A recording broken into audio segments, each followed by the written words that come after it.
ব্যবস্থা স্বাধীন নয়।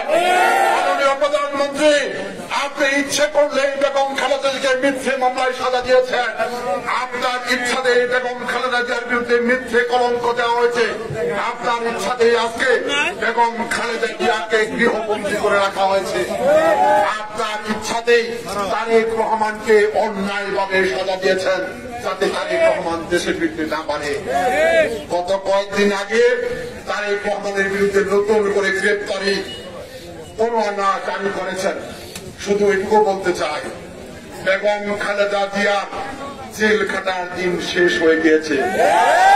আপনি নিশ্চয়ই বুঝতে পেরেছেন, ওই চট্টগ্রাম থেকে শুরু করে ময়মনসিংহ, রংপুর, খুলনা, সর্বশেষ বরিশাল, আপনি নিশ্চয়ই বুঝতে পেরেছেন আপনার সরকার, আপনার দল বাধা দিয়ে জনতার মুক্তির সংগ্রামের জোয়ারকে ঠেকাতে পারে না।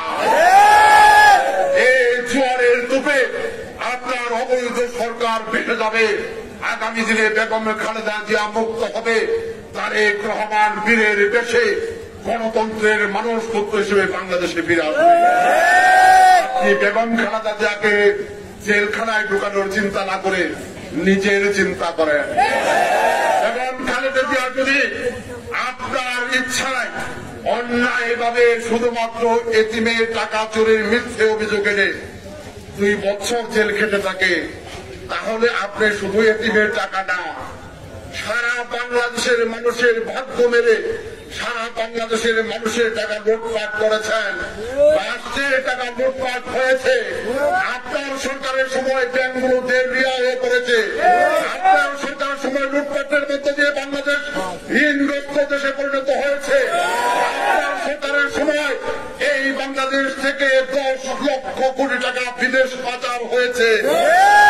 খালেদা জিয়া এতিমের টাকা চুরির মিথ্যে অভিযোগে 2 কোটি টাকার মিথ্যে চুরির অভিযোগে যদি 2 বছর জেল খাটে গৃহবন্দী হয়, রাষ্ট্রের সেই 13 লক্ষ কোটি টাকা বিদেশ পাচারের অভিযোগ, রাষ্ট্রের সমস্ত সম্পদ ধ্বংসের অভিযোগ, রাষ্ট্রের অর্থনীতিকে ধ্বংস করা যাওয়ার অভিযোগ, 13 বছরের লুটপাটের অভিযোগে আপনাকে কতদিন জেল খাটতে হতে পারে, দয়া করে হিসাব খালেদা জিয়াকে জেল খাটানোর দিন নাই।